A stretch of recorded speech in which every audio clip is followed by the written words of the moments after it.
Imagine an empire so ruthless that its kings boasted of piling enemy skulls into pyramids, yet so innovative that they built the world's first great libraries and engineered siege weapons that changed warfare forever.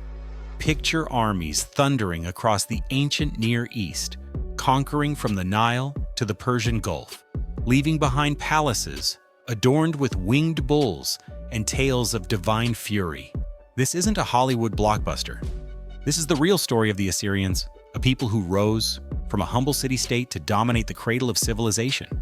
Who were they? Buckle up, because we're diving into a saga of blood, brilliance, and betrayal that still echoes today. The beginning of the Assyrians. Let's start at the beginning. The Assyrians were a Semitic-speaking people from northern Mesopotamia, in what's now modern-day Iraq, Syria, Turkey, and Iran.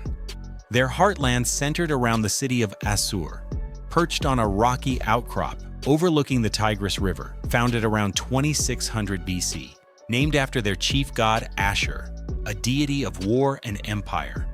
Assur began as a modest religious and trading hub, possibly settled by a mix of Hurrian and Semitic tribes. These early inhabitants worshipped fertility goddesses like Ishtar and scratched out a living amid the fertile plains, but they were often overshadowed by southern powerhouses like the Sumerians and Akkadians. Think of them as the underdogs of ancient Mesopotamia, resourceful traders who exported textiles and tin, establishing colonies as far as Anatolia, but always dodging domination by bigger players. The Old Assyrian period, merchants and ambition fast forward to around 2025 BC, and the Assyrians shake off foreign yokes to enter their Old Assyrian period. Under dynasties like Puzur-Ashur, kings like Ereshkigal I turned Assur into a bustling commercial powerhouse. They weren't conquerors yet. They were savvy merchants, penning some of the earliest known business letters on clay tablets, detailing trade deals and family disputes. Their trading network, called the Old Assyrian Trade Colony System, stretched to Kanesh in Anatolia, where merchants bartered tin for silver and left behind thousands of cuneiform records. But ambition simmered. Enter Shamshi-Adad I, around 1808 BC, an Amorite warlord who seized control, dubbing himself King of the Universe and forging the kingdom of Upper Mesopotamia. His realm stretched wide, uniting cities like Mari and Eshnunna, but it crumbled after his death, leaving Assur vulnerable to invaders like the Mitanni. It's like watching a startup boom and bust, only with spears and chariots instead of stocks. The Middle and Neo-Assyrian empires, conquest and glory. By the 14th century BC, the Middle Assyrian Empire emerges like a phoenix. Ashur-uballit Hurs, ruling from about 1363 to 1328 BC, declares independence from Mitanni and styles himself a true king, even exchanging snarky letters with Egyptian pharaohs, asserting Assyria's might. His successors crank up the conquest dial. Adad-nirari, I smashes Mitanni. Shalmaneser, I expands borders, and Tukulti-Ninurta, I sacks Babylon in 1225 BC, hauling off its gods as trophies. Tukulti-Ninurta wasn't just a brute, he built a new capital, Kar-Tukulti-Ninurta, and dabbled in epic poetry, portraying himself as a divine hero. But hubris bites back. He was assassinated by his own son, triggering a century of decline amid Aramean invasions and the mysterious Late Bronze Age collapse, driven by famine, migration, and chaos. Enter the Neo-Assyrian Empire around 911 BC, the golden, or blood-soaked, age that made them legends. Ashur-dan II kicks off a revival, but it's Ashur-nisirpal II, 883–859 BC, who turns Assyria into a terror machine. He reconquers lost lands, builds a lavish palace at Kalhu, modern Nimrud, with reliefs depicting lion hunts and impaled foes, and throws banquets for 69,000 guests.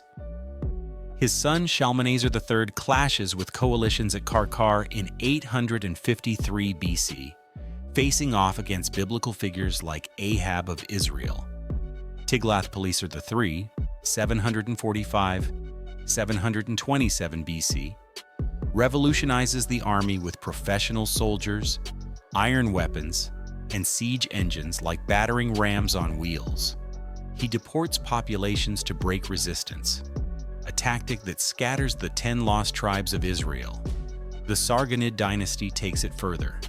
Sargon II, 722–705 BC, founds a new capital at Dur-Sharrukin with colossal Lamassu, human-headed winged bulls. Sennacherib, 705–681 BC, transforms Nineveh into a megacity with aqueducts, gardens, and a library boasting 30,000 tablets, besieging Jerusalem in 701 BC, as noted in the Bible. Esarhaddon conquers Egypt in 671 BC, and Ashurbanipal, 669–631 BC, the scholar warrior, crushes rebellions while amassing the world's first systematic library, preserving epics like Gilgamesh. Under him, the empire spanned 1.4 million square kilometers from Cyprus to Persia. Culture and achievements. What made them tick? Assyrian culture was a powerhouse blend of innovation and intimidation. They worshipped a pantheon led by Ashur, with rituals involving divination from animal livers and offerings to gods like Ninurta and Marduk. Art exploded in bas-reliefs, showing kings as superheroes, battling mythical beasts, or trampling enemies, often with vivid inscriptions boasting of conquests. Architecture shone with ziggurats, palaces, and canals that irrigated deserts, like the Jirwan aqueduct feeding Nineveh. They pioneered administrative genius, provinces governed by eunuchs to prevent dynastic threats, a postal system with relay stations, and census-taking for taxes and conscription. Militarily, they were revolutionaries, first to mass-produce iron weapons, use cavalry effectively, and employ psychological warfare, like flaying rebels alive to deter uprisings. Yet they weren't just destroyers. They resettled conquered peoples, spreading skills and fostering multiculturalism, albeit forcibly. Their scribes standardized Akkadian as a diplomatic language, influencing neighboring cultures. Achievements? Assyrians advanced astronomy, mapping stars and predicting eclipses with clay tablets detailing planetary movements.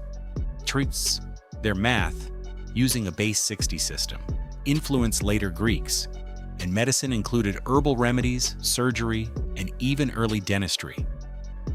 Literature thrived with royal annals, myths, and the epic of creation. Debate rages over whether Sennacherib's gardens in Nineveh were the fabled Hanging Gardens, but their engineering aqueducts spanning valleys rivaled Rome's. In governance, they created one of history's first empires, with laws echoing Hammurabi's but harsher, including brutal punishments for rebellion. Fall and lasting legacy, but empires fall, and Assyria's crash was epic. After Ashurbanipal's death, civil wars erupted between his sons, Ashur-etil-ilani and Sin-shar-ishkun. Overextension strained resources. Endless wars drained manpower and loyalty. In 626 BC, Babylonian king Nabopolassar rebels, allying with the Medes under Cyaxares. They sack Assur in 614 BC, then Nineveh in 612 BC. A brutal siege where the Tigris floods the walls, fulfilling prophecies in the Book of Nahum. By 609 BC, the last Assyrian holdouts crumble at Haran. Why? Internal rot, exhausted subjects, and opportunistic foes. The empire that terrorized the world vanished, its cities razed, libraries buried under sand. Yet, the Assyrians endured. Post-fall, they blended into Achaemenid Persia, then Hellenistic kingdoms, adopting Aramaic and later Christianity by the 1st century AD. As Syriac Christians, they translated Greek works, fueling the Islamic Golden Age with texts on philosophy and science. Under Parthians and Sasanians, semi-independent states like Adiabene flourished, ruled by kings who converted to Judaism or Christianity. Medieval persecutions under Mongols and Timur hit hard, scattering communities, but they persisted through monasteries and resilient villages. Today, about 3–4 million Assyrians live worldwide, many in diaspora after genocides like the 1915 Saipho, killing 250,000, and ISIS attacks in 2014 that destroyed Nimrud and looted Mosul. They speak Neo-Aramaic, preserve ancient rituals like the Assyrian New Year, Ka-bi Nisan, and fight for recognition in Iraq and Syria. Figures like Margaret George Shello, a female Peshmerga fighter, embody their resilience, standing firm against modern threats. Assyrian communities in cities like Chicago and Sydney maintain vibrant cultural festivals, keeping their heritage alive through music, dance, and storytelling. The Assyrians weren't just conquerors, they were shapers of history. Their military tactics inspired Alexander the Great, their art graces museums like the British Museum, and their language links to Jesus' Aramaic.